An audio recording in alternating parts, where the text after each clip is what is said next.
pledge allegiance to the flag of the United States of America and to the republic for which it stands, one nation, under God, indivisible, with liberty and justice for all.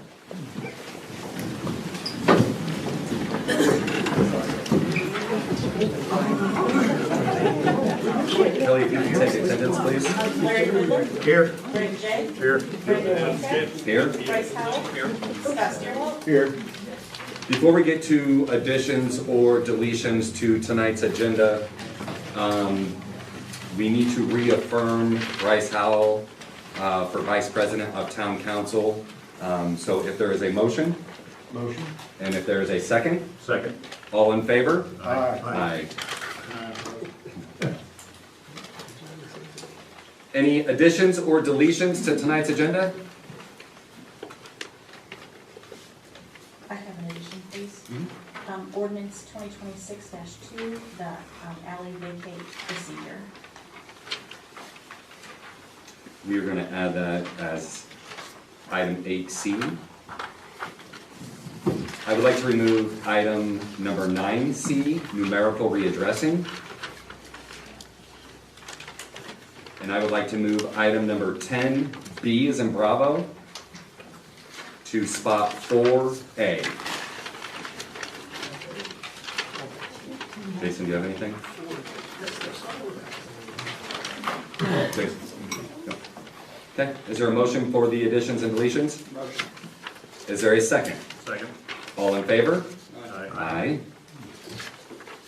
Perfect. That will bring us to solar farm statement and discussion.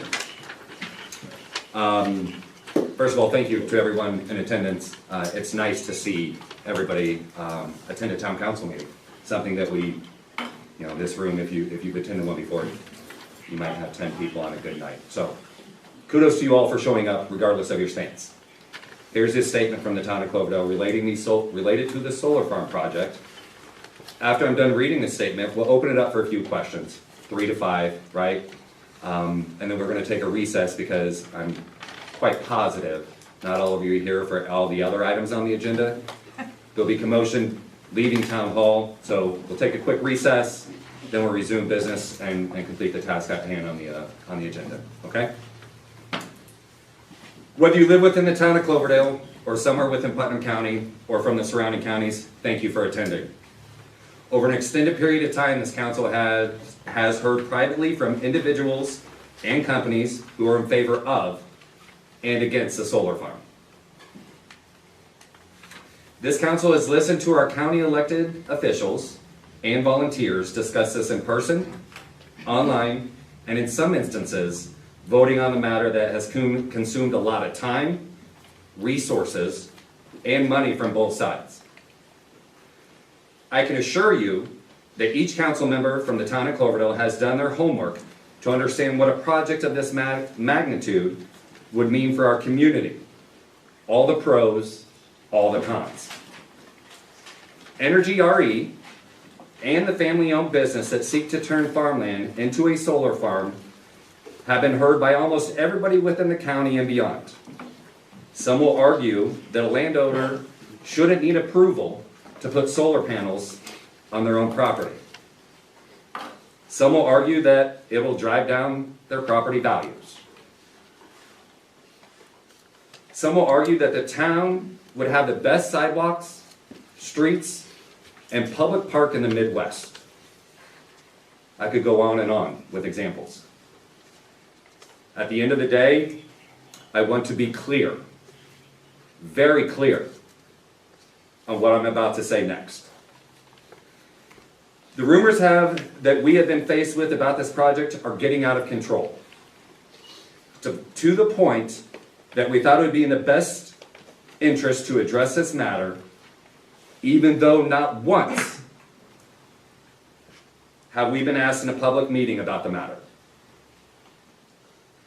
Instead, we were asked about it at our homes, our businesses, even our place of employment. The town of Cloverdale does not have an economic development agreement with Energy RE for this project. The town of Cloverdale is not working with anyone concerning annexation of the proposed land. That's the facts. The town of Cloverdale has absolutely nothing to do with the proposed project. Facts. Over the past several years, we have been financially responsible for positioning the town of Cloverdale for growth. Staying stalemate is not an option. We need growth. Housing, commercial, and industrial opportunities are some examples. We welcome developers and investors as we've laid out a lot of groundwork for most of the public does not see or know about because it is not tangible. We welcome you to meet with landowners, town, and county officials. The town of Cloverdale is poised for great success now and the future. I would like to remind everybody that regardless of your stance on this project, using social media to attack a person's business because of their personal belief on this project is uncalled for. It is not who we are.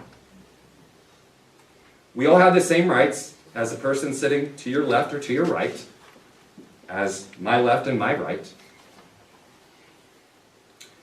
We must remember that it's okay to agree to disagree, but do it with dignity. Not personal attacks that could truly affect one's business, livelihood, because of their beliefs. That is the end of this statement. Now, there is a lot of people, I'm sure there are questions, like I said, prior to reading the statement. I would like to minimize this to 5. If you are not selected on, I apologize in advance. We would be more than happy to have you back at the next town council meeting. There's a lot of stuff on the agenda tonight that we would like to get through, and no offense, not be here all night. So, if anybody has a question, you can raise your hand. Yes, sir. You can step up to the podium, state your name. At least I'm not the only good-looking 1.5. Hey, my name's Doug Yates, live in Jefferson Township over here. That was good, letting everybody know, because there were a lot of rumors, a lot of people were saying exactly what you said, and I understand we're ready for growth. But I think it's wonderful what you put out there, and I'm glad that, because I heard a lot of rumors about annexation, and what you just said. There's no plans for that. Thank you. You're welcome. Thank you. I am against solar, but I also realize the growth. But there's a time and a place. Solar may be ready down the road, but it's not ready now, and that's all I gotta say. Thank you. Thank you for stepping up and saying something. Would anybody else in the audience have a question or a comment? If so, please raise your hand. Yes, sir. Please step up to the podium and state your name.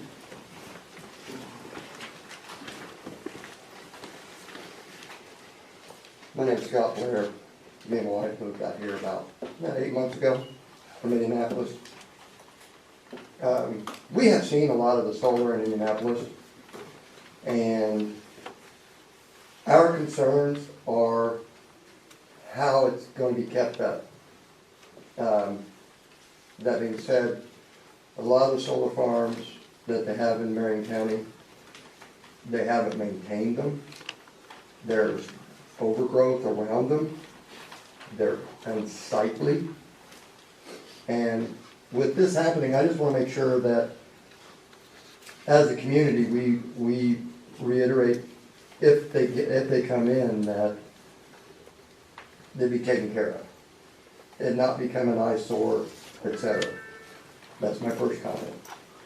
Second comment is, with rumors, there was a rumor on Facebook. Sorry, I just want to know for transparency. You're fine. Absolutely. And you said it earlier that you guys have met in public and in private with the solar company.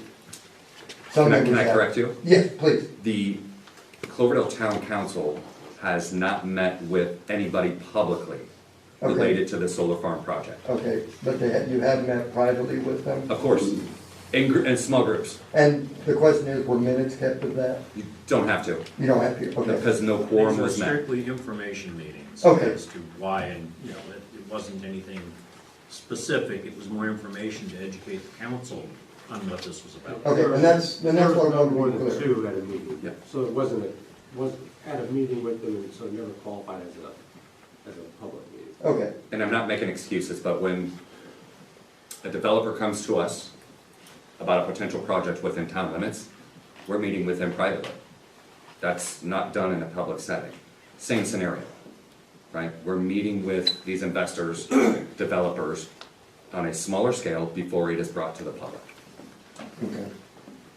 All right, I'm just curious about the, if minutes were kept or what, what was said Not and done. required, yep. If it was just informational, That's it. that's fine. I just, like I said, I come from Marion County. Yeah. A lot of crooked stuff happens there. So when you hear people meeting in private, you don't know, and I'm very skeptical. Yeah. I'm a skeptical person. You don't know if something's a pound's getting greased here, a pound's getting greased there to be able to pass it. Yeah. So I don't know any of you guys, I just moved here, Yeah. but I just wanna make sure that everything's on the up and up. So I appreciate you stepping up to the podium. This was the main premise of this document, statement, getting released tonight, because of those rumors. Whether it's on X, whether it's on Facebook, Snapchat, the Gram, put it into the rumors tonight. Yeah, perfect, You, along with everybody else, knows the truth, and here we are. okay, thank you. Thank Appreciate you it. for stepping up. Is it a rumor? Because, Can you please step up to the podium and state your name? sorry. Karen Fiddler. Is it a rumor? Because it sounded like, correct me if I'm wrong, that there haven't been meetings because you said that it wasn't public. They were individual meetings, and I believe that that is what the majority of the community has been talking about. The town has been meeting individually about solar annexation, 2,000, 1,000 acres, whatever it may Yeah. be. That, I believe, is what has been being discussed. Mhm. So I'm curious, what is the rumor mill that you're actually speaking of? Because that sounds like it's actually factual. So I'm gonna comment on that because great questions. Yes, we met privately, small group as previously stated, with Energy RE, discussing the solar farm project. As I previously mentioned, we do that with any developer, investor coming into the town, As you should. as we should. So, no sneaky stuff being done. Those rumors that are, I'm not gonna call them out I'm gonna give you one example, because it was as recent as last week. That the town received an offer of $10 million as a stipend bonus for the solar project. I can assure you that's a lot of money. I can assure you that offer has never, ever happened. Those type of rumors is why I made this statement. We made this statement tonight. Thank you for clearing that up. You're welcome.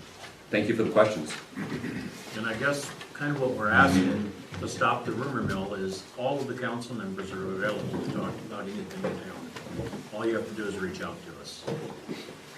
Please step up and state your name.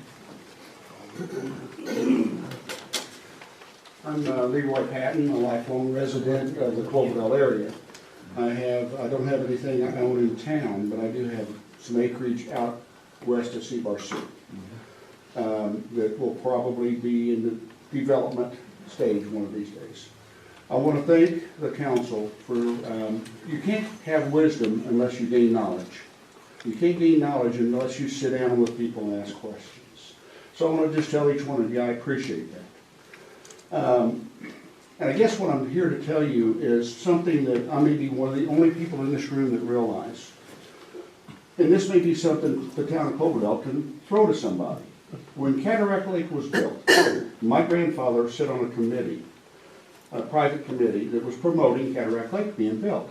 He made a trip to Washington, D.C. to promote it. Cataract Lake got built. You know what reason Cataract Lake got built? To begin with? The dam was built, designed and built to be a hydroelectric dam, and it was built that way. So sitting just a short distance from this town is a way to get energy. And so you guys with your contacts and people that's contacted you, it would take a mountain to move, but there's people that can move mountains. That may be brought alive after 50 or 75 years. But I know for a fact, I've seen the plans myself on my grandfather's kitchen table, that Cataract Lake was built to be a hydroelectric dam. So, and it got canceled at the end of the building of the lake because they brought power in from other sources. But you might use that as just a little bit of information to somebody that may have contacted you. I know the solar people wouldn't be for it, but maybe somebody else in the Department of Energy that would have contacted you. And with the centers that are going in, they need a lot of electricity. And it's not a secret that we're in a few short years going to be low on power, low on electricity. So many of us realize something has to be done. And I'm just throwing that out there. Thank you very much. Appreciate you coming up. I am going to offer one more question or comment before we go into a short recess. In the back, please step up and state your name. And again, if you would like to be on the agenda pertaining to the solar farm and you have questions, just get a hold of Kelly in the clerk's office and we can get you added to the agenda for our next meeting. Hi, I'm Hannah Bailey. I have a quick question. If this were to be proposed in town limits, can you clarify for me that annexation would be a possibility? Repeat the question.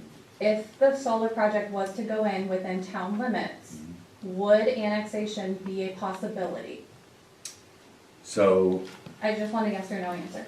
I'm thinking of their second proposal that they've submitted because I don't know it as well as I knew the first one. I don't believe any of their second one includes anything within town limits. Correct me if I'm wrong. I'm not sure. Okay, because the original one did, Yes, right? but there are phases to the next one, so they want to do this in tiers. Yeah. So So is that a yes, that is a possibility? if the project was to move forward, yes, it would be Okay, a possibility. thank you, that's all I wanted. You're welcome. Thank Again, you. I want to reiterate, I Yes. don't know 100% what the second, whatever they're Correct. calling it, phase A or Phase plan. one, phase two, Yeah, yes. I don't know. Well, I just wanted, because you talked about development, Mhm. and so obviously annexation would be something that would come up in conversation. So I wanted to just clarify that I as, appreciate that. there are ifs, there are possibilities, these are conversations that are being had. Okay. Thank you. Is that correct? With the town of Cloverdale? Would the town of Cloverdale be having those conversations? No. We are not having those Not conversations. currently, but We- would they? Was what I said. Would- Yes. Okay, Long story short, potentially, if that project was to move forward okay. via the county route, not the town route, could or would annexation be a possibility? Yes. Yes. Okay, and if a parcel touches town limits, say like on 425, that there are different possibilities of how annexation works Mhm. with voluntary and involuntary. Yeah. So that would make it more susceptible to annexing east. Is that correct? That is correct. Thank you. You're welcome. Okay. At this time, we're gonna go into a quick, short 5-minute recess. Again, don't feel obligated if the only reason you were here was for solar farm. We appreciate you showing up. But we're gonna take a quick 5-minute recess, and then we will continue on with the business on our agenda. At this time, we are in recess.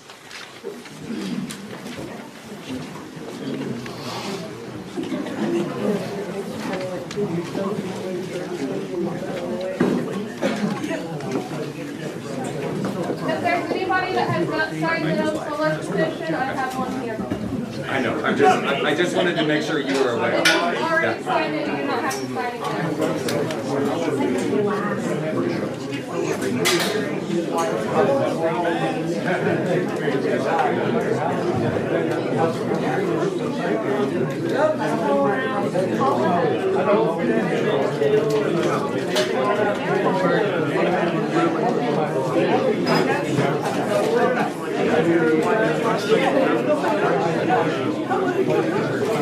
Thank you.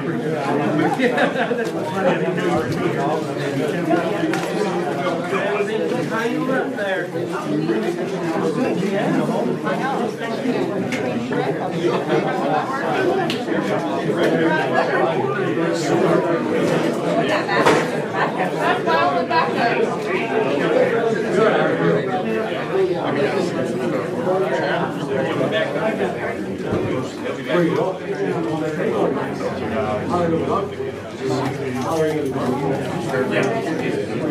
I appreciate you saying that.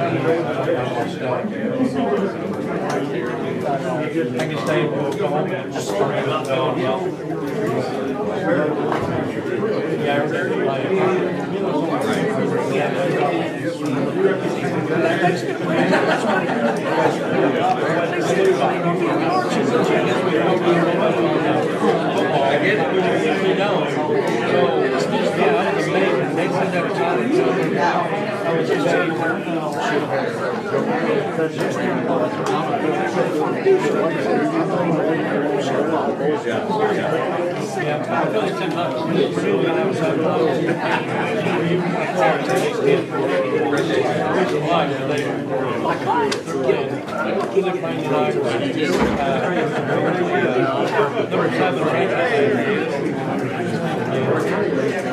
It's a big team with a lot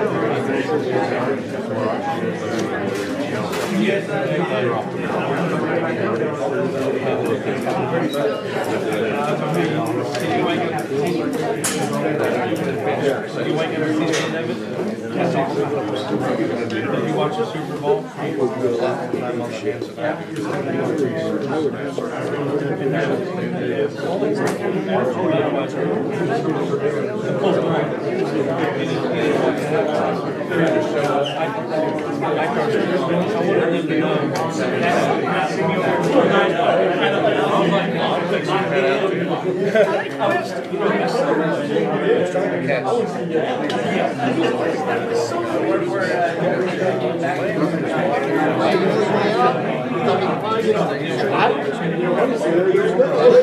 Now you know where it's at.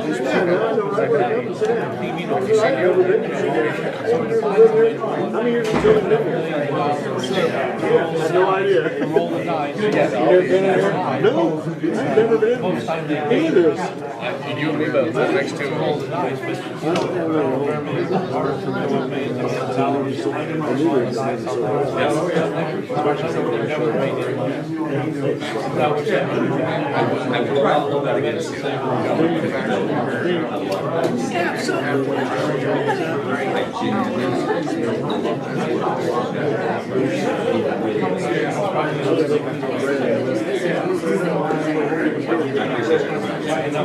Very nice to meet you. Yeah, you too. Thank you.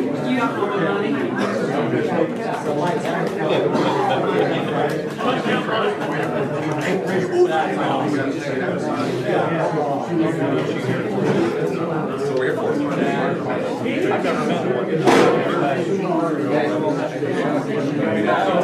All I know is every time Tuesday, they'll get it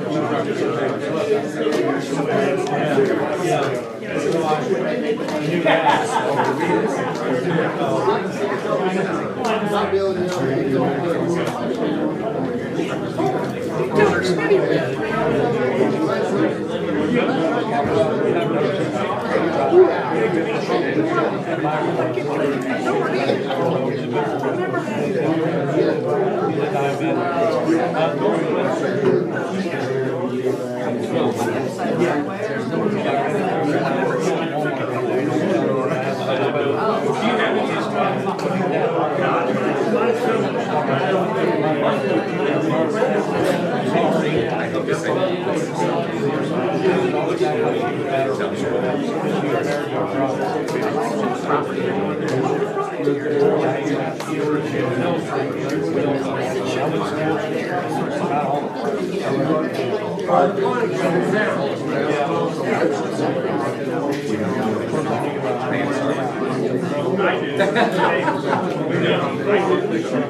Nice. If everybody could take their seats, please.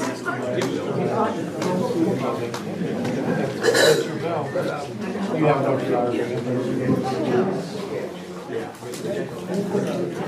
everybody could take their seats, please.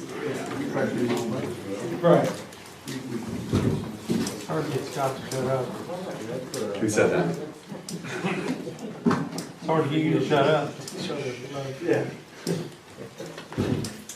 All right, let the record reflect, this meeting is back in session. Looking for approval of minutes from our January 13th, 2026 meeting. Motion. Is there a second? Second. I'm gonna ask who called the second. Greg? All in favor? Aye. Aye. This will bring us to claims and transfers. From the general, $128,208. Motion. Is there a second? Second. All in favor? Aye. From water, $40,079.75. Motion. Is there a second? Second. All in favor? Aye. Aye. From wastewater, $74,141.35. Motion. Is there a second? Second. Who called the second? Greg? Okay. All in favor? Aye. Aye. From payroll, $54,930.01. Motion. Is there a second? Second. Thank you. All in favor? Aye. Aye. Water Solutions Unlimited, invoice number 7305618, in the amount of $4,330.30. No, I'm correct, Jason, all three of these are just chemicals, right? Yep, correct, sorry. Motion. Is there a second? Second. Scott Stirwell had the second. All in favor? Aye. Water Solutions Unlimited, invoice number 7305612, in the amount of $4,095.99. Motion. Second. All in favor? Aye. Aye. Water Solutions Unlimited, invoice number 7324563, in the amount of $4,382.64. Motion. Second. All in favor? Aye. Aye. That's all I have, thank you. Thank you, Kelly. Mr. Warren? Good evening, I'm Sergeant Warren, I'm filling in for Marshal Hall tonight. One of the major things that happened in January for us was we got rid of all of our SIGs beside one. We weren't able to get his hit because Marshal Hall could not be here. But we have all gotten our Glocks. All the officers have moved the Glocks away from the SIG. Planning has been started with the new flock camera. It's going to be up by the park facing northbound. It's going to be on the east side of the road facing northbound by the Cloverdale Park off of 231. It should be done either the second week of this month or the third week of this month. What was that? You said Flock camera. for tickets? It's a camera that for it's a camera. It's like the one that we have up by 70. It's a photo op. One change that I've done in our monthly that you can look at, you flip past the arrest photos. Everything has been updated, so now all of those numbers are going to be continuous. The thing that we added at the bottom there, where it says short description, that gives you a description of what arrest and charges we have put in for that previous month. And if you go through, you can look at specifically which officer did those charges, how many stops they had, and so on, all the way to everyone that was active. Council, any questions? I like it, Wade. Good job. Anything else? Okay. Thank you. Jason? I don't know, where do you put in their packets? Did you get them? Eric Smith with HWC did provide you with an update on our project, so those are in your packets. Is he here? He is not. He doesn't love us anymore. Wait till we see him again. But he did put that in there. With regards to the Okra water grant, we did meet last week for a pre-bid meeting on the Okra project, which is a water project.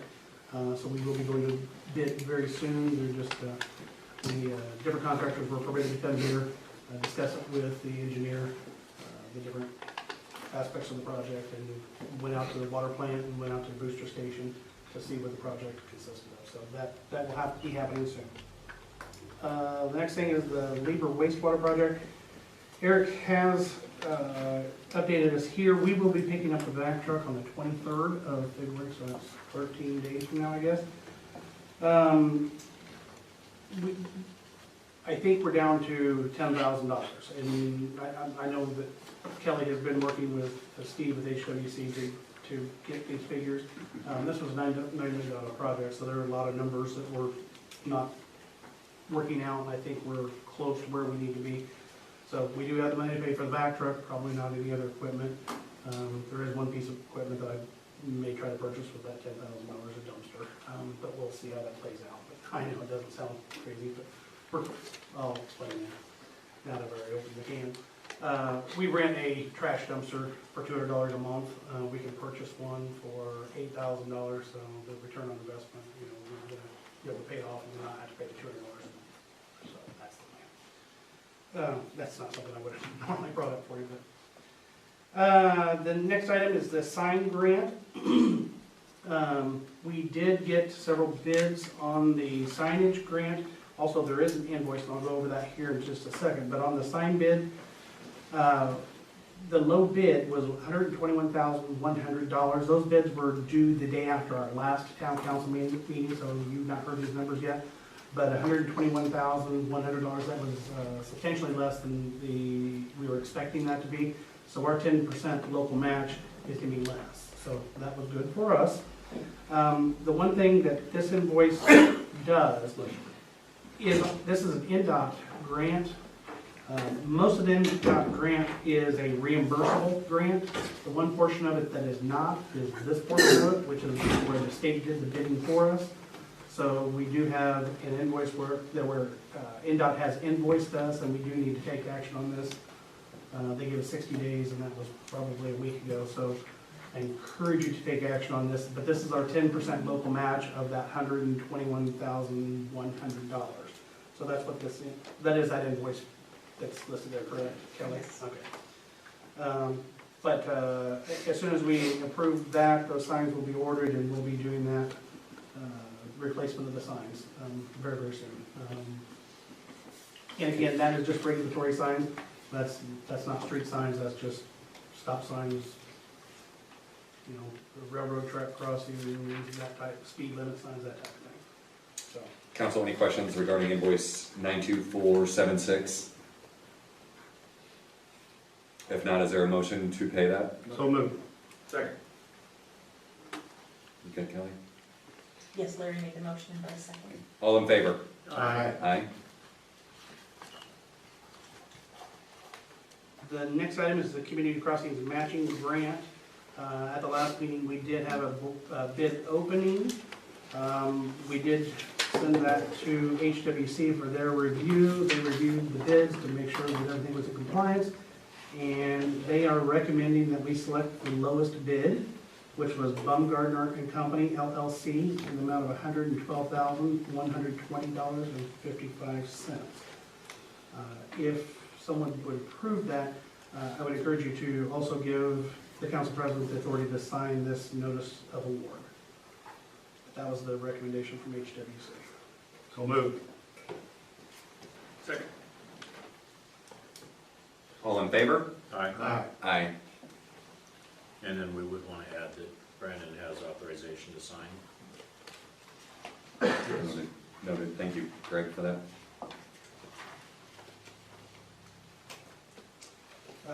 The next item is a battery charger. And this is the battery charger for the generator at the sewer plant, wastewater plant. That trickle charger failed there, batteries went down, have no backup power at the plant at the moment. We do have an alarm that will notify us if we lost power in town. But we do need to get that up and going. And was that the invoice in there, Kelly, or is that just the quote? The quote. The quote is included in there from Buckeye Power Supply. Now, this is if you recall, this is the same generator that, we had trouble with, just about 5 years ago today. That led to 4 years of chaos. So we really, really need to make sure we have that generator. It is it's the generator at the sewer plant. So if we do lose power, that is gonna be a plant that we, or, facility we have to get back up and going, and it concerns me every day we're not up and going, we're not got back. I will reiterate the importance, obviously, as we have publicly stated before, the importance of having standby generators. In the same breath, I can't wait for this contract to expire with Buckeye, to explore other options. Council, is there, we need a motion to approve that quote? Motion. Second. All in favor? Aye. Aye. When does that come? Like a 3 or 5 year contract. You remember, Phil? I don't know. It's a long time. I honestly don't believe that anything holds us. It was just a maintenance contract. I think we could potentially, So I think the last time I saw, we were locked in to them for like 3 to 5 years. Now, could we void that? I'm sure, at a cost, maybe. I get tired of every time they come out, no matter what generator they're looking at, they're nickel and diming the town. We all know this. This is no surprise, right? That's my disdain for part of that may be because of our lack of maintenance of these over the years. I know we went quite a while, and I don't know that for sure. We just don't have those records showing when that was done, so I really can't. We'll cross that bridge when we get to it. We can get you that contract, and so you can have it. I don't remember what the date was on that. So, that's all I have for the moment. Thank you. Your monthly reports are in your packet. We're just 1 month down, so everything's looking pretty good so far. The other item that you have in your packet is a list of outstanding checks considered void. This is an annual requirement for State Board of Account. The first group, although this page today is a little bit different than what you've seen in the past, there's 2 different groups that are checks that are voided. The top group, the first group, have been outstanding for 2 years, and per Indiana code, they've been declared void and have been receipted back into the funds that they were originally drawn from. That's typical, like we normally do. The second group has been outstanding for only 1 year, but these are returned meter deposits, and per Indiana code, there's been a change in the law. So now per Indiana code, a separate code, those are to be declared void after 1 year. They have been receipted back in, and I will be sending those to Indiana unclaimed, along with the few at the top that go back into Fund 6104. I believe there's 3 of them. Those were also meter deposits. Those will also be sent to Indiana unclaimed. Do we need action on that? No, I'm letting you know, and it'll be noted in the minutes. Thank you. And that's all I have. Thank you. Okay, this will bring us to ordinance 2026-1, amending town code. Council, if there are no questions, I'm looking for a motion. Motion. Is there a second? Second. The second one was by Scott Stierwalt. All in favor? Aye. Aye. This will bring us to resolution 2026-1, which is listed as a rainy day transfer. Council, if there are no questions, I'm looking for a motion. So moved. Is there a second? Second. Say second. Thank you. All in favor? Aye. Aye. Aye. And this will bring us now to ordinance 2026-2, alleyways. Council, if there are no questions, I am looking for a motion. Motion. Is there a second? Second. Thank you. All in favor? Aye. Aye. Aye. Okay. This will bring us to old business, fire territory. Dale? Let's keep that motion as second up, we've been doing it the whole night. Curry wants to talk here first on this. Yeah. How we're doing it, everything. Just bear with me for a couple minutes. Appreciate it.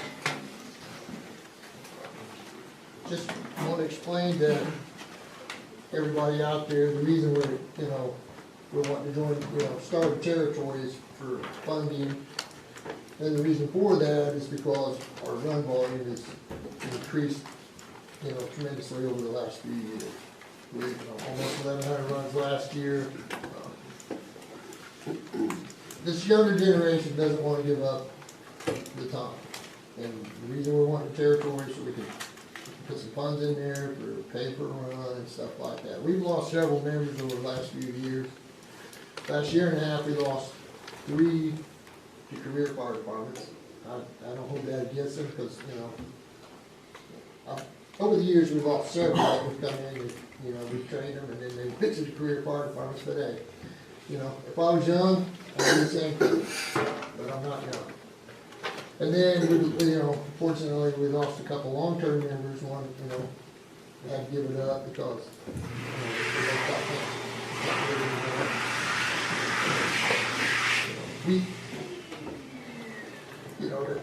the cost of everything is ridiculous. To outfit a guy with turnout gear, with air pack and all, you're looking over $11,000, that's a person, And then, none of that stuff is cheap. We have to have all the fire pumps on the trucks tested every year. We have to have our air packs, our maps tested every year. Our first tools have to be tested every year. Our breathing air compressor, we have to have air samples 4 times a year, and all that costs money. It's starting to really add up. And we do the best we can, but it's really, we're at a critical point where we gotta do something. I know nobody likes to hear anything about raising taxes, we don't want everybody hating us, but we're at the point we gotta do something. So, we really, because we all work full-time jobs. When I first started back, I've been on this, on my 40th year, Smith is on his 46th year. We have several people, 20, 30 years, we're all getting older, we don't have the young people coming in. And we have to entice them, unfortunately, nobody wants to volunteer. To start with, you have to give up several months of training to get state certified. And then if you want to do an EMT class, all of us that are EMTs, we all pay for our own classes. We used our own time, we pay for our own classes. And unfortunately, that's what a lot of our work is medical. But if you're not qualified, there's no need to go on. But, we keep everybody, we have 2 young people right now that are paid for their own EMT class, and they're spending their own time going to class in Terre Haute every Friday, for the next few months till they get it. So, and staffing for volunteer fire departments is not just a Cloverdale issue, it's not a state issue, it's a nationwide issue. Still to this day, 70% of the fire departments across the United States are volunteers. And unfortunately, this regeneration is nobody's interested in doing anything for free. Because it takes up a lot of time, especially when we all work full-time jobs. Example, the other Sunday night at halftime, we got told out to go help inmates on a house fire. You get back, you still have to get the truck in service. So when you get back, you have to fuel the truck, you have to, fill the truck with water, put new hose on. Sunday night, we had to call out our air packs, clean our air packs, fill the bottles. I got to bed Sunday night or Monday morning at 1:30, and got up at 3:15 to go to work. It's not just me, it happens all the time. And it happens that, these guys, we don't, unfortunately, we don't say, well, we're gonna answer the page from 5 p.m. to 10 p.m., we don't have that option. Pager goes off, we go. And we go on everything. If somebody falls out of bed in the middle of the night, they don't call an ambulance. If they're not hurt, they call the fire department. So guys gotta get out of bed, we gotta use their own fuel, drive to the station, 1,100 runs, that means, our trucks rolled out almost 1,100 times last year, and fuels, wear and tear on the trucks. We're just trying to, we've been trying to get this for a long time. And right now, we're operating with half the money that we had 22 years ago in 2004. And, we're keeping, we're keeping the doors open, but I don't know for how much longer. We can't just keep, we're all wanting to retire one of these days. My plan was to retire last year, but it was in the middle of the territory, and I wanna make sure that the fire department's in a good, good position when I retire. Smitty's ready to retire, but unfortunately, we don't have that younger generation, I got on the fire department, my son's on the fire department, but my grandson, he ain't showing no interest. I mean, it's, nothing against my grandson, but it's younger generation, they just, people, they call 911 and they expect somebody to be there, it doesn't matter for water or what time of day, and that's what we're, I know, people are upset, people might get upset for a tax increase, nobody wants it, but, we're all paying, we're all paying it too. When I call 911, I'm hoping somebody will be around to help me if I need it, and I'll have to wait for 20, 30 minutes for, somebody to get help. I mean, we don't just, we do, years ago, we didn't do lift assist, we didn't do, now we have to go out, we gotta cut trees, we gotta, anything that the public sees, they just call the fire department for. And it's, like I say, it's not just us, it's everywhere. It's everywhere. But something's gotta be done, and that's why we've been working our butts off with this territory, and we're down to the last minute to try to get it in. We still won't see nothing for a year and a half, but if we put it off another year, it's 2.5 years.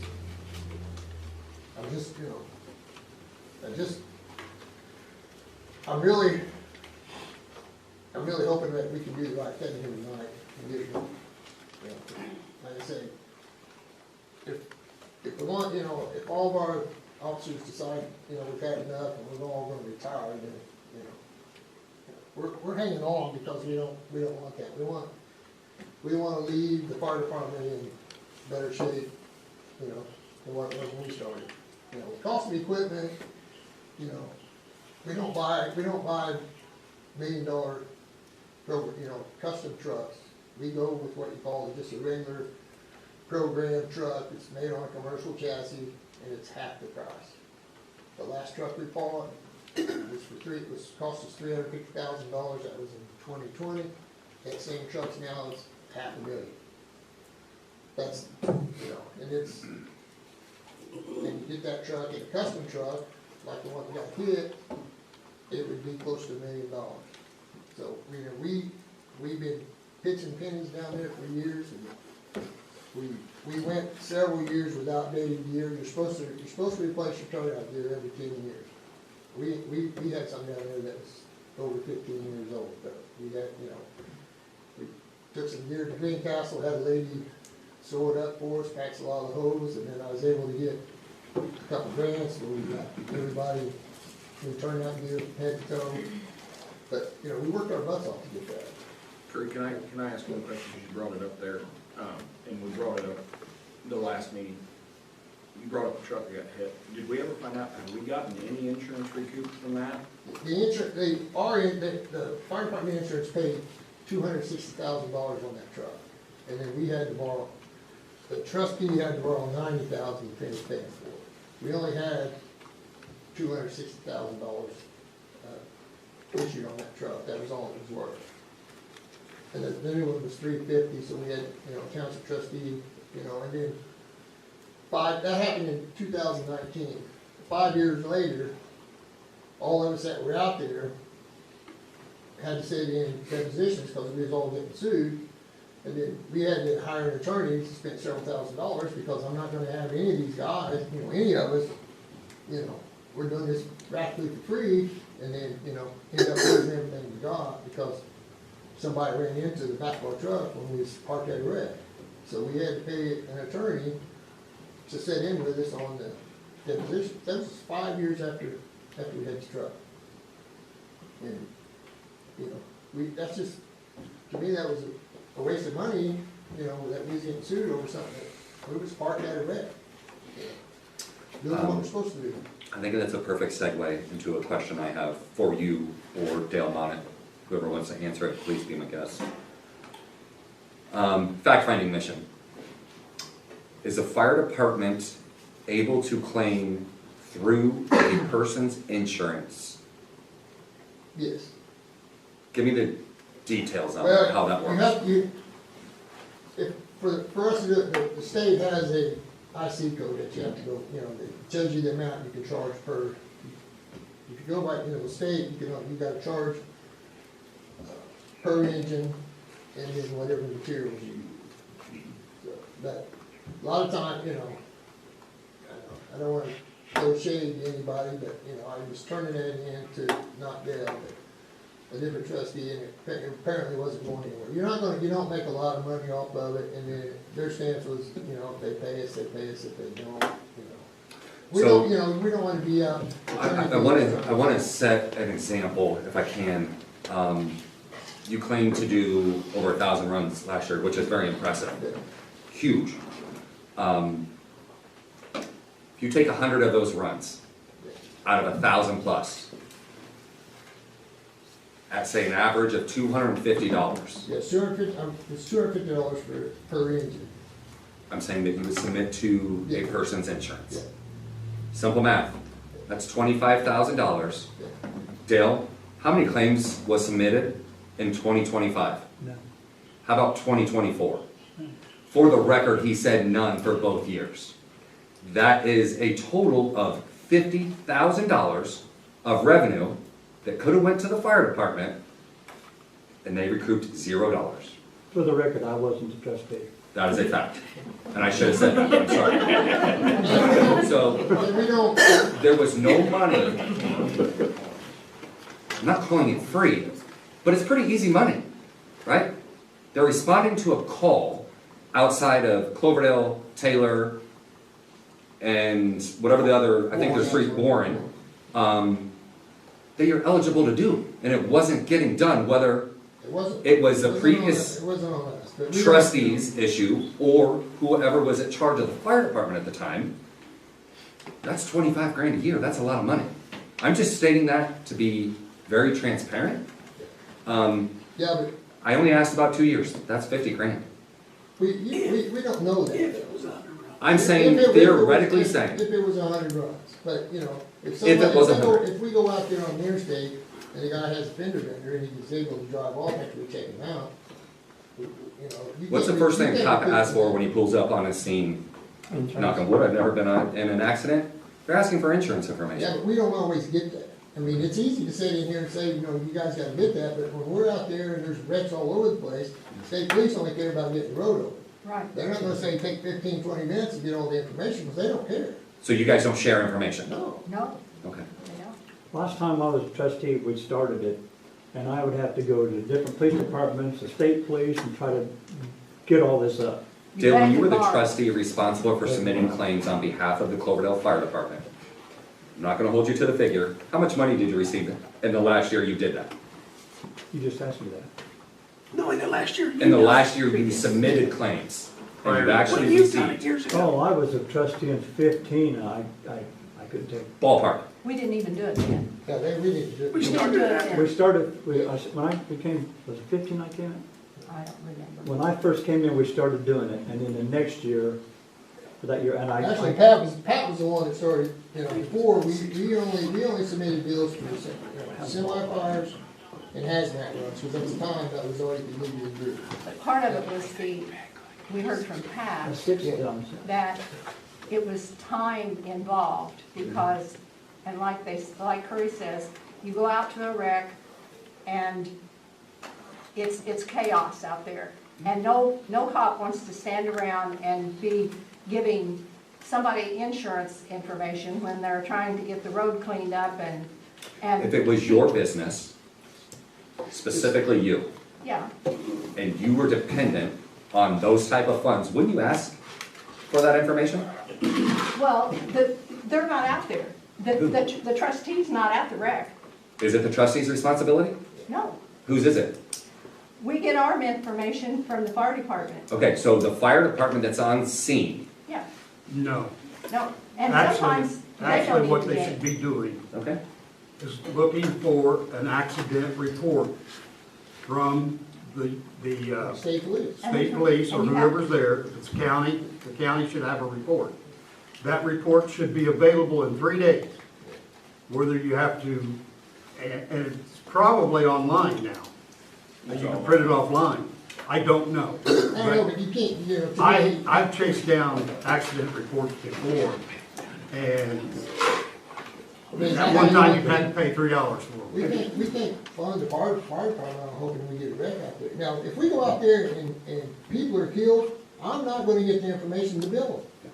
I mean, if that's something you guys wanna do, or whatever, but I'm not gonna do it. I have to sleep at night. If somebody, family members get killed out there, I'm the last person who's gonna say, hey, I need your information so I can send you a bill. That's not right. Have you filed any claims this year? And, huh? Have you done any? I have, I mean, I give some to Pat, you know, this year I haven't. To Dale. Yeah, to Dale I haven't, I'll give him a few, but only on I semi. think they were in the file, weren't they? But, you know, it takes time to get all that. Yeah, And you our should number get one- an accident report. And that accident report will have insurance, I know, information and but, everything. but. The accident we report's haven't up to me to get it. We haven't enough. The accident report's up to me to get it. They get what they can out there, and that's what I've had to go. That's up to the trustee to, I mean, I took it on to do it the last time, but. What I'm trying to prove is that's free money that could be going to the volunteer fire department. But That if would the help. if the insurance company doesn't pay, then what do we do? But the insurance company don't always pay. They don't You always don't pay. know unless you try.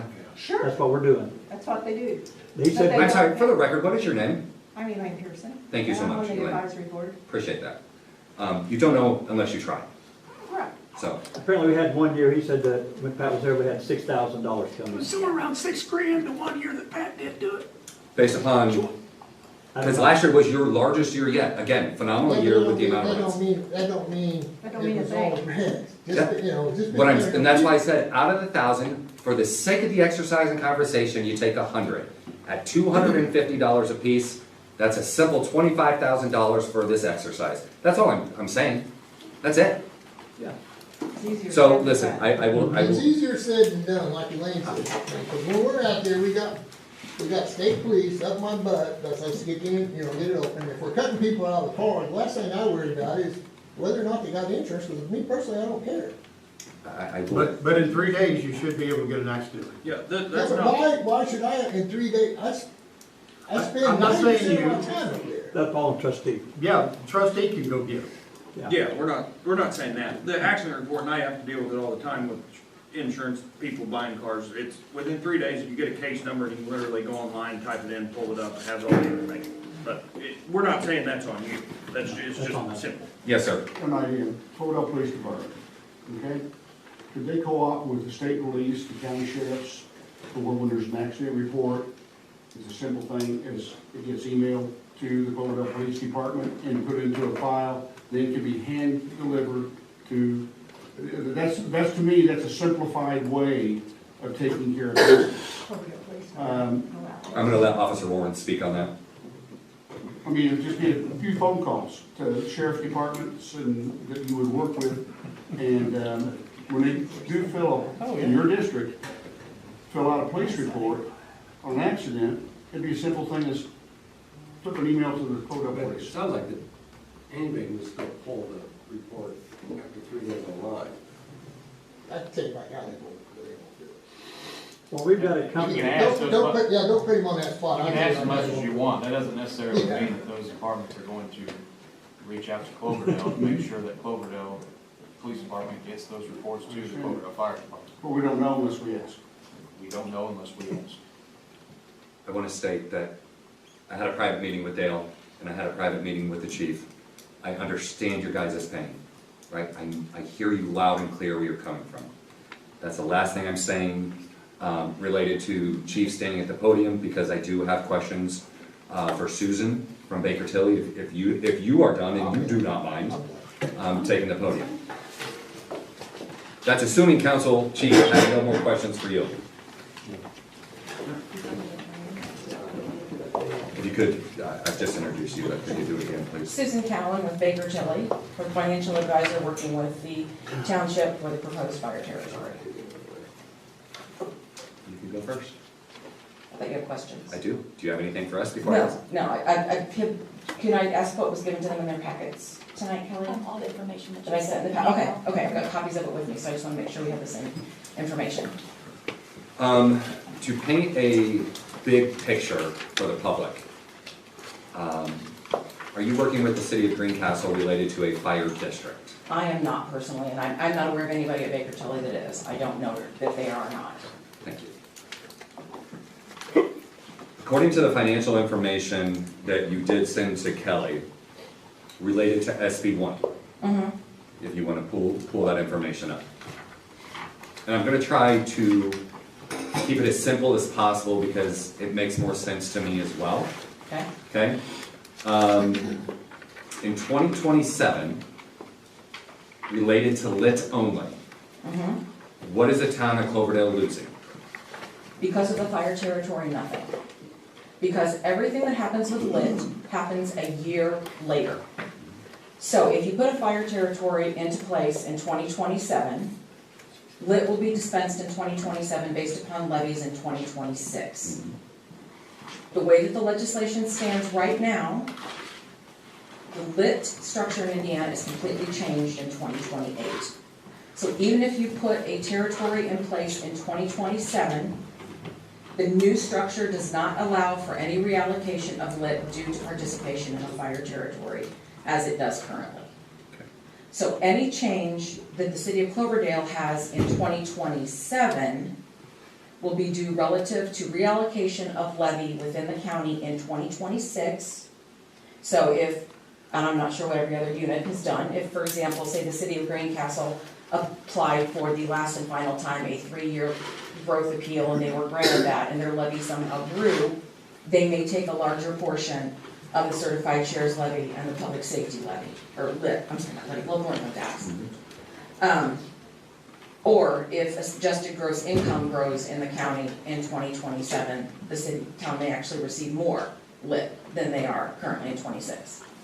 But because of SCA 1, nothing about the fire territory will affect the lit that Cloverdale receives. In 2028, it's up to the county to adopt a new lit rate that will benefit the town of Cloverdale and the other small municipalities in the county. And of course, we don't know in 2028 what the county will do. So regardless, council's actions tonight related to lit and SEA1 or SB, whatever you want. Yeah, whatever you call it, whichever one. Tomato. Right. We've been provided a number that the town, right off the bat, for lit only, will have a deficit of $297,000 and some change. For 27. For lit? Unless I'm reading this report incorrectly. Public safety is going away, and we get about 130 I was gonna get there. Okay. Yep. That's it. So I'm talking lit only. Yeah, we don't know the number. So is that an inaccurate number? The 297 and some change? That, for 2027, 7 for lit. for 2027, that's our current numbers, yes. Okay. Edit is listed as 96,000 and some change. That you're currently receiving, yes. And then public safety is 120,000 and some change. I can share this with you if you'd like. Are you looking at? I'm looking at a dumbed down version for my benefit. Okay. So the information that I provided relative to lit, it was flatline. Because 2027 baseline, meaning 2027 without the fire territory, will look exactly like 2027 with the fire territory, because nothing about the fire territory is going to change current lit allocations. What will happen in 2028, because of SEA 1, in 2028 lit will change, but that will change regardless of the territory. And going forward, under the new structure, there's not competition for the same lit. If the county decides to adopt a rate for the town, they will receive their own, they don't receive just public safety anymore, or just circuit breaker, or just certified shares, or just edit. They'll receive one type of small municipal lit. We hope that the counties are adopting enough to make units whole on their combined amounts of lit in 2028, but we don't know that that will be the case.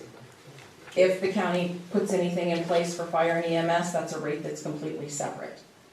So any territory, and if they do, they could give it to the city of Greencastle and the other fire districts that are currently in the county as well. So Fire districts or territories? there's districts already in the county. Okay. And so under the new lit schema, the fire and EMS lit, which there's nothing any longer for police specifically. Fire and EMS lit first goes to fire districts, fire territories, and municipal fire departments. After that, if they choose to, they can give it to volunteer departments and township-based departments. But adopting the fire territory will not specifically change the lit that the town receives in 26, 27, or 28. It's outside forces that are gonna change your lit in 2028. Which is related to SEA 1? Yes, completely, 100%. Okay, and those, the circuit breaker related to SEA 1 Yes. is 20,000 and some change for 27. Property tax, 29,000 and some change in 27. And tip is roughly 4,600 and some change in 27. I thought tip was about $15,000. I think you're getting the 15,000 if the territory is formed. Correct, okay, yes, correct, okay. So, to paint a very black and white picture, the town is going to be losing funds due to bills that have already passed. The fire department is struggling to get volunteer firefighters to keep our community safe. They are coming to the town for help, imposing or asking essentially for a 12.5% property tax increase to man the fire station, help offset expenses. That's the big picture here. No, I wanted to paint that. If this council tonight elects to bring in the fire territory, we're looking at additional expenses right off the bat. Circuit breaker, 23 and some change. Vehicle excise taxes, FIT, 64 and some change. And TIF, as you previously mentioned, Susan, was 15,000 and some change. Right. They will retain, however, the $35,000 that you're currently paying in public safety lit. So for the public, Well, for at least 27, that's, right, I understand, you don't know what it's going to be, but for 2027, you would be. we do pay $35,000 a year currently to the fire department. We are under contract with the trustee. And we pay them $35,000 a year currently. If the territory is formed, the contract at some point becomes void, and essentially you can say, well, that $35,000 is coming back to the town. If you want to break it down simple. When do all the municipalities need to pass the new taxes to make up for Senate bill? By October 1 of 2027. Okay. Units have to petition the county to adopt a rate for them by June 1st. So whether you're a township, whether you're a small municipal, you have to make it known to the county council by June 1st that you want them to levy a local income tax for you. June 1st of 27. June 1st of 27 will be adopted by October 1st by the county of 2027 to go into effect January 1. At the same time, in the same breath, there is legislation still in play that will push it back a year to 2029. So we don't know if it will be adopted, but will within the next 2 to 3 weeks, or right now. But it could continue to get bumped. It could continue to get bumped. It could continue to get bumped because there's been a lot of pushback from a lot of larger units. They're considering changing the structure, they're considering changing what exactly the county adopts and what exactly large municipalities adopt. For example, I believe here in Putnam County, Greencastle is the only municipality that's large enough to adopt its own local income tax rate. The other municipalities would be at the behest of the county to adopt a rate for them. And just one clarification, if you vote this evening to move ahead, you're not adopting the territory tonight. You're choosing to go through the public hearing process required by statute. Now, if you have no desire, Dale might not want me to say this, if you have no desire whatsoever to pursue the territory. Don't go through the public hearings. Don't go through the public hearings to get to the end, just to have it not work. It's a long process for all of you here. You have to sit through 3 public hearings and an adoption meeting. There's money that everyone has to invest and time everyone has to invest to do that. And just by my experience, if you don't have support, it ends up being kind of like a marriage, more or less. You have to agree to work together under the terms of a new interlocal agreement. And sort of it defines what happens if you can't get along, how you break up. But if you can't enter it, both sides trusting each other, both sides agreeing that this is the best thing and the way to go about it, it can get, it's just too long of a process. And we're sort of pushing the time. We're down to a schedule that adopts on the last day on March 31st right now. So if anything happens or somebody's not there, somebody can't be there, that also creates issues. So as much as the fire department needs this desperately to continue to operate, and if they were contributing money from insurance, we would take that into account. We could consider that as part of this so that it could lower the tax rate.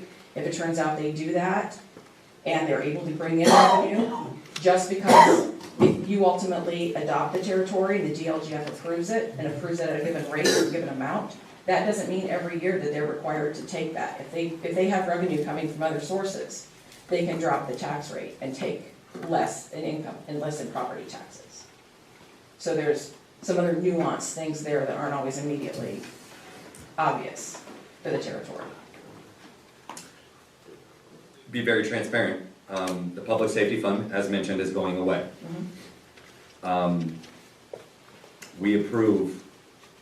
If we approve a tax increase for the fire territory tonight, that eventually goes into effect, when the public safety fund money goes away, we will have to do another tax increase to fund the police department, right?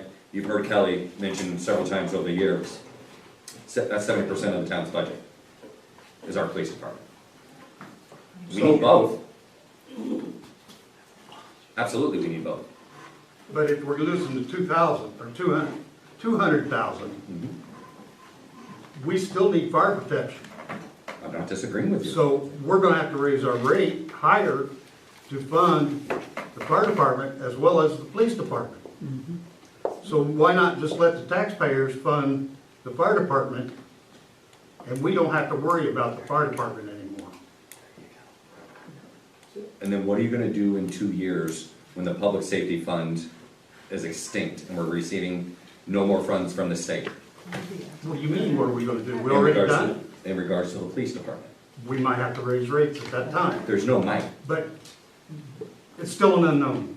I agree. We don't know. Still an unknown. We don't know how much. We know that it will have to happen, but we don't know a figure. Correct. If you got, I know what he's saying, if you take the fire department and fund it now, because, let's say you don't, and then the public safety money goes away, you've got to fund the fire department and the police department. Yeah. If you remove the fire department now, it's kind of a slow process. And then if you don't have the money to pay the fire department then, we're kind of taking the fire department off the books. Off the town's book. Off town's books, so to speak. At the cost of the taxpayer. It should be. It's, I know. Is that where you're going with that? It's Because gonna that's what I was yes, getting. the taxpayer, we pay for everything. And I think everyone's tired of hearing me talk, so council, please, chime in. Do we hit the circuit breaker for the town? Does the fire department hit the circuit breaker for the town? The township does not hit the circuit breaker. Let's see if I have the information here. And where the town does have circuit breaker laws. Yes, so there are properties in town that are currently at circuit breaker. Circuit breaker is going to increase inherently because of Senate Enrolled Act 1 this year anyway. We tried to look at what the additional amount would be, $6,000 to $8,000 a year because of the additional levy from the fire territory. Because as a general rule, when you add levy, you increase tax rates. increase tax rates, potentially push more homes to circuit breaker. So yes, you do have homes here and properties, plus you have, I'm sure, citizens that are over 65, so they're receiving over 65 credits. That's also revenue that's not being received. But yes, you do currently have circuit breaker, and you'll have other additional circuit breaker loss going forward. Trying to see if I had the notes here that have exactly where you're currently hitting the circuit breaker caps, but I don't see it, and I apologize for that. I should have that with me. I'm just gonna say, because everyone expects it to anyway, say my piece. You won't find a bigger supporter of police and fire than me. On that same token, I obviously didn't get on this board to make friends. I did to do what I think is in the best interest of the town. Also been taught all my life to live within my means. I 100% want the fire territory. It is fiscally irresponsible, in my opinion, for us to move forward with it. It's a catch-22 for me, because I want it, but we can't pay for it. So, that's my opinion. But you're not paying up, the taxpayer is. I understand that. And to me, my house right 2 blocks away, my $11 a month or whatever it's gonna go up doesn't matter.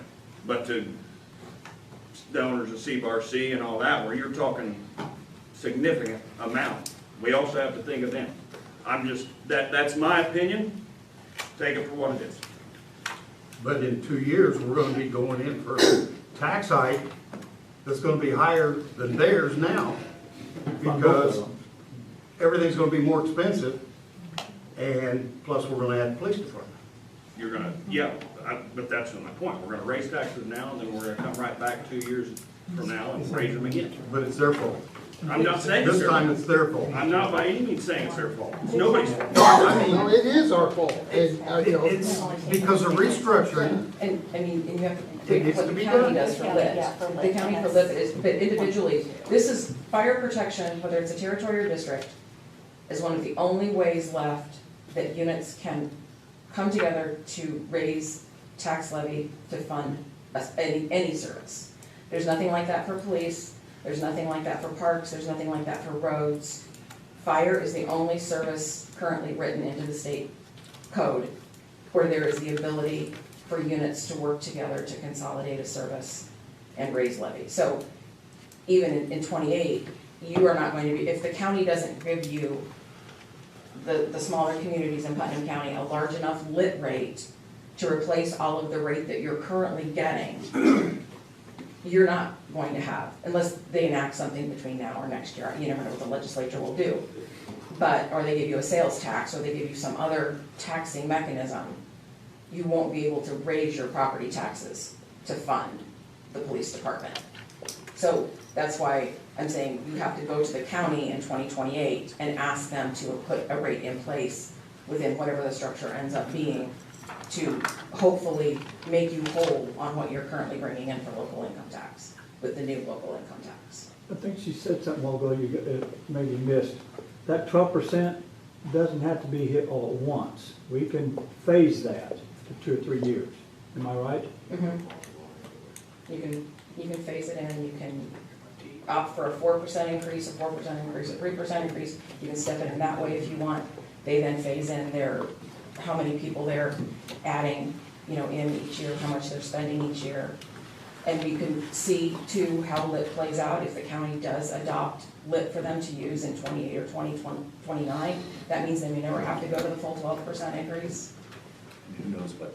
Exactly, who knows what the county will do. I'm gonna count on the county. Don't you wish you could see in that crystal ball? I wish if we had crystal ball, man, we would be golden. We couldn't afford it. Yeah. We couldn't afford the crystal ball? Hey, we need to make a decision of today, of right now, and this, rather than in 2 years. Yeah. It So, can change. great segue. Council, any more questions, comments for Susan? Thank you for your time. You're welcome. I got a question. I grew up here. Plugged a fire, saved my mom and dad's house handful of times. We had a fire, had a wood fireplace and all that. And my mom and dad would have paid whatever the fee would have had to been. to save their house. Brandon, I know where you live, Scott, I know where you live at. You fall, break a leg, fire department comes, picks you up, how much is it worth? You know, you can lay there, let Green Council come, 20 minutes, 30 minutes, you're laying there, your parents, increasing amount of pain, Cloverdale Fire, they're always Johnny on the spot. They really are. I'm not gonna, they always are. There's always somebody there, and that is great. You can depend on them. If you call the fire department today, now, in 10 minutes, 15 minutes, they will be at your house. How much is that worth to the communities of all these people? How much is it worth? Is it an extra $11 a month? Or for me, it'd probably be $20 a month. C-Bar C, they catch on fire. They got a whole bunch of horses, a whole bunch of cows, whatever they got in there. How much is it worth to save a life or an animal's life? So, as I grew up here, I've dealt with Cloverdale Fire my whole life. It is very important to people that they know down deep in their heart, if something happens, they can fall back on the fire department. How much money is it worth? How much is your life worth? Brandon, you got kids. Scott, you got a dog. How much is it worth? You know what I mean? Say, if it's 11, 12% taxes over a period of time, why not? Because eventually, Curry, Ron, they're going to be done going, we're done. So who's going to fall in their places? Nobody. We got to be able to pay for people to do this, to save our houses, to save our family, to save whatever, to keep us going. I'm not disagreeing with anything you just said, and thank you very much for saying that. I do have a comment, though. Think about the people that are living paycheck to paycheck. And I do understand that. That, I give you your time, Yep. Please give me mine, that struggle to put food on their table for a family of 3, 4, 5, however many kids they have, on a nightly basis. That $11 or $50, you can't afford that. You have to look at the big picture. I understand, and I hear you loud and clear, but there's that other side. We have to think about everybody. Trust me, if something happens to my kids, one of them, of course I want there to be a fire department, EMS, and police department. Who wouldn't? Yeah. But what about that family that $50 means whether or not they go a week without eating? I'm playing devil's advocate. Please hold on. That's the reality we're in. Oh, I know. I understand the pain. You were first. It's inevitable, the fire department has to have operating money. The police department has to have operating money. That's not a movable line. They have to have functioning money. So, as a town council, I run a business. I have to figure out my cheapest, longer-term avenue of which way do I go. Do I invest more money right now in something to save me more dollars 4 or 5 years from now? I look at it as a mortgage. Do I buy points if I'm going to keep the mortgage for a long time to where I pay less money long-term? What do I do? So the town of Cloverdale is going to pay, and the community is going to pay. So your avenue should be, and if you think Greencastle could be an answer, I've never seen Greencastle ever do, I've lived here my whole life. Greencastle ain't gonna do nothing to help Cloverdale. The only thing Greencastle's ever done is take from Cloverdale. I need to elaborate on why I asked that. Okay. Because there is talk of Greencastle forming a district. And if Baker Tilly was involved, I wanted to know what those rates look like. That is the only reason I asked about the district. That's fair. The mayor, and whoever else is involved up there. That's the only reason I brought that up. No, that's fair. That's a fair response. But my question is, over a period of time, which is cheapest for the Cloverdale residents? Fixing a problem down the road sometimes costs you a whole lot more money than strategic planning ahead of time. Who can give me an answer of which way is the cheapest? Will you fix the problem now or you wait 4 or 5 years? Is there anybody in this room can tell me which way is the cheapest route for the town, and not for the town, but the citizens? And I agree with you, when there's poor people can't afford much. I've been there. I grew up that way. I know. So we don't know what 5 years looks like. Nobody in this room here does, right? Because there's going to be additional bills passed through the House, through this. Nobody in here can, we talked about the crystal ball, right? We made a joke about it.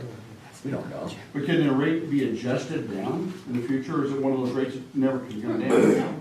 You can, that's what I was saying, just because the DLGF approves them for a rate this year, say if they get approved for the 20-something cents net that they've asked for, they never have to actually take that full amount.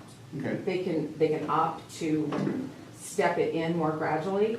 If over time, assessed value, you get development, you get more assessed value in your base, that would decrease the rate as well. But how often has the territory district ever reduced their?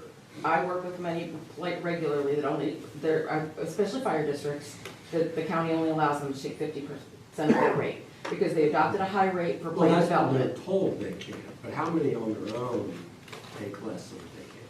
Well, that's, They don't. I worked with one this year that did. I worked with one this year that did. A fire territory voluntarily on its own, because during the fire territory process last year, they made a promise that if they received the lit that they expected this year, we didn't know if they would or not because the DLGF wouldn't answer it for us. They made the promise that if they received that lit, they would reduce their rate, and they did. They reduced their rate by almost 2 cents. Our airport doesn't take the full rate that they have. My question would be, then, if you looked at the worst-case scenario for the fire department, the police department, but you have the option to back that down, or back it off, if you can. That's using wisdom. That's using wisdom. You're taking care of the community long-term. So my opinion would be, you have to act now to protect the community and help the community long-term. And you do that by lowering that rate, making sure, I know these people in the fire department, they're good people. They're not gonna do anything to hurt this community. They volunteer to help this community. Nobody's questioning their authenticity or dedication to the community. Who was in charge of dropping the rate? Who would be in charge of dropping the rate? It wouldn't drop it, we just wouldn't claim it all at one time. And yeah, so at that point, there's, part of the process is there is a fire territory advisory board that is formed. The board is made up from at least one person from each of the participating units. So in this case, the plan is Cloverdale Township, Town of Cloverdale, and Taylor Township from Owen County. So there would be at least 3 people there. There's generally never an even number, so there will either be 3 or 5. To get more people, there may be a former fire chief, someone else from the town with knowledge of fire. That body acts as a recommending board to the legislative and fiscal body of the provider unit. In this case, the provider unit would be the township. So in Indiana, you have to be an elected body in order to adopt a budget or approve a levy annually for the budget. So that's why the provider unit acts as that approving body and takes the recommendation from the fire territory board. That's exactly the situation I found myself in this year. Talked to the president of the advisory board. The advisory board said, we know we're going to get this lit. Tell me how much we can drop the rate. I calculated how much they could drop the rate. They okayed it because it's an odd situation. There are fire districts that join a territory and they still have to talk to the county. County said, yeah, definitely drop your rate. They dropped the rate. And I know other territories that have done the same. Honestly, every territory I'm working with this year, and I have 5 already, they are more than happy to find ways to reduce a rate. They don't want to ever have to take the maximum rates that they have approved. Unfortunately, costs of providing fire service, how everything is it's ballooned like crazy, especially since 2020. They're struggling, and they would love to not take the full rate. But in order to keep their firemen, that's the other thing that I believe the chief alluded to, across the state, the complaint is we train a fireman, he's here for 2 years, the next town over offers him $5,000 more or a signing bonus and he's gone. So then they have a hole to not being able to cover calls in the way that they want to under the recommended, per capita sort of ratio that was their original goal. So it's, you know, in general, fire is a struggle, and it's not just Indiana, it's nationwide, but we hear other states have the same exact problems, lack of volunteers, especially during the day, and struggling with ever-increasing costs. I mean, I know plenty of departments buy used trucks, they wait for the Carmels and the Fishers and the Noblesvilles to put their trucks up for sale, that are already 10 and 15 years old, and that's what they buy. I worked with a territory down in Gibson 2 years ago, they replaced a truck that was from 1956. They wanted the capital equipment replacement fund so they could afford to lease a new service truck that actually worked. So I know everybody has a sob story, I understand that. It's the reality of the fire situation. Elaine, would you like to add something real quick? Yes, just real quick. I haven't heard at all tonight. There was one thing published after your last meeting in the banner graphic that the firemen were to be full-time firemen that were to be hired, and they are not. These are part-time people that we're asking for to help the volunteers. They're not going to be full-time people. Yeah, he was here and he got it wrong. Yes. We can't afford, I mean, yeah, it would be nice to hire 20 people, pay them full-time with benefits and stuff, but, you know, I don't want to get shot either, because you're talking millions of dollars. We're just trying to keep ourselves afloat. Yeah, we're trying to keep ourselves afloat and get the bare minimum. That's what we're looking for. We're not, you know, like I say, we all have full-time jobs, but, you know, and if people want to hate on us, I mean, it is what it is. I mean, yeah. Council, are there any further discussions? If not, I'm looking for a motion for the proposed fire territory as stands. I make a motion that we accept it with a phase-in on the rate for the first year, 2 years if we can. And I believe there's 30 days that the public has to. So let me go over the calendar. Okay. If we're talking schedule. He's talking about something totally Oh. different. He's going down a different avenue. Okay, okay. So the public has the opportunity at 3 public hearings between now and March 31st to come in and provide comment. So basically tonight, you would just be agreeing to move ahead with the process. You still have to go through the 3 public hearings, have an adoption meeting on March 31st. Each body votes separately. So Taylor has to pass it by quorum, you have to pass it by quorum, Cloverdale Township has to pass it by quorum. One of you doesn't opt to do it, it dies on the spot. Or what, between now and then, one of the units decides not to do it, because we're preparing a presentation that includes tax impacts based upon three different units.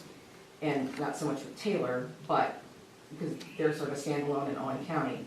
But it would change the amount of revenue available if they were to drop out too. So we can't move ahead if the proposal doesn't stay the same all the way through. You have to come up with a new interlocal agreement. There's an attorney standing waiting to put that together. That's that sort of prenup type agreement where you talk about how the fire territory will act, who's bringing what equipment, who takes what equipment with him if you So then the demand. motion, I think Larry is going, or meaning to make this to move forward. We're going to move forward, yes. And you That's my still have a motion. question about 30 days, or no? I don't at this time, no. Is there a second to Larry's motion?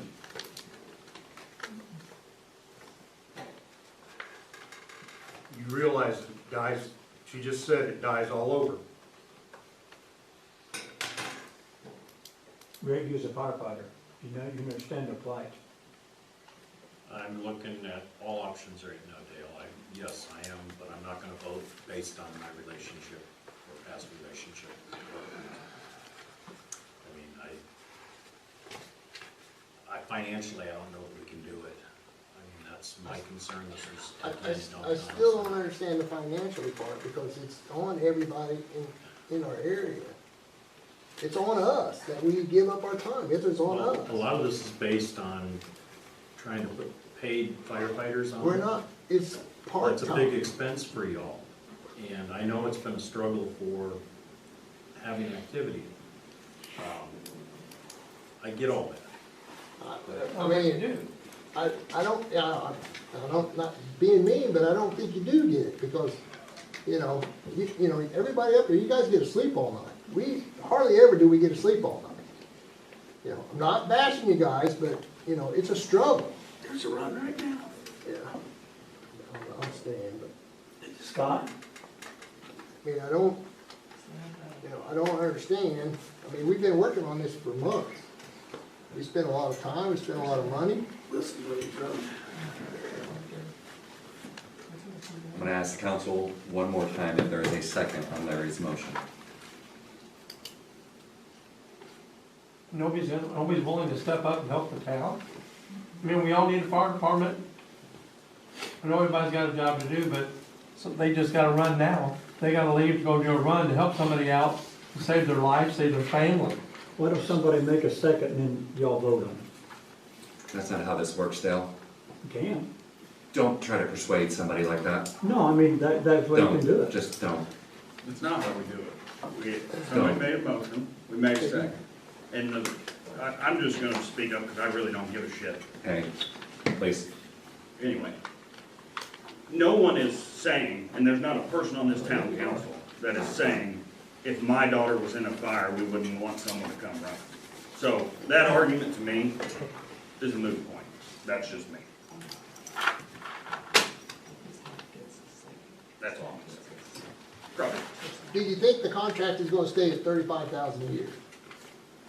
Because we do more runs in the town of Cloverdale than we do everywhere. We can't, I mean, I've explained this 1,000 times, we can't keep doing it. And keep putting this off, putting this off, and putting this off, it's not solving the problem. I want, I mean, we started talking I to you guys don't want to a answer that question. months ago. Yeah. I'm not disagreeing with you, right? When we met in the fall, there was 3 options on the table. Yeah. And then you had subsequent meetings thereafter, and then it was thrown on our laps in January. We asked for You had it in October, Brandon, you had it in October. the 3 options, right? No, you had the one option we was going with in October, because There we were- had the tax rate. Okay, there were 3 different options. When we all met in this room, Yeah. right? That was early on. I was not part of that meeting, so. Okay, it was it was open to the public. It was open to the public. There were 3 options on that meeting. That was the last meeting I had pertaining to a fire territory until the paperwork ended up in our packets for our January meeting. We met before that because she had the tax rate, and you got it in October. I attended one meeting, chief. We It was was in right in that, here. we was right in that, we was in that office. It was just last week. No, it wasn't last week, it was before that. Okay. Is there a second to Larry's motion, last call? Okay, that motion is dead. To answer your question, I would like to meet with the trustee, because as we've talked about in our meetings, about the contract that is currently expired, let's get together in the next few days and see. Okay?